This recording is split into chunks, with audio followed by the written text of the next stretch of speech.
তা আমাদের নবীজি জিজ্ঞাসা করবে, আল্লাহ হিসাব কিতাব কিভাবে নিবেন?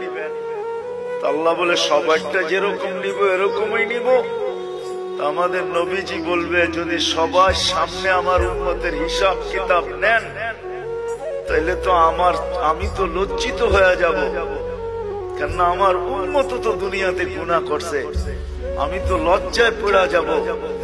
আল্লাহ জিজ্ঞাসা করবে, তাইলে কিভাবে নিব? তো নবীজি বলবেন যে আমাকে নিতে দেন, আমি আলাদা ভাবে নেই।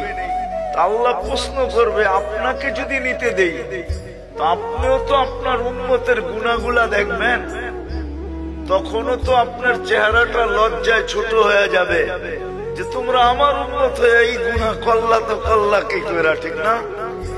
সত্য তো? আল্লাহ জবাব দিবে, বন্ধু ওয়াদা, আপনার চেহারা আমি লজ্জিত করব না, বিদায় আপনার উম্মতের হিসাব কিতাব নিব আমি বটে, কারো সামনে না, আপনার সামনেও না, আমি পর্দার ভিতরে নিয়ে নিব, আপনাকেও জানতে দিব না, কাউকে জানতে দিব।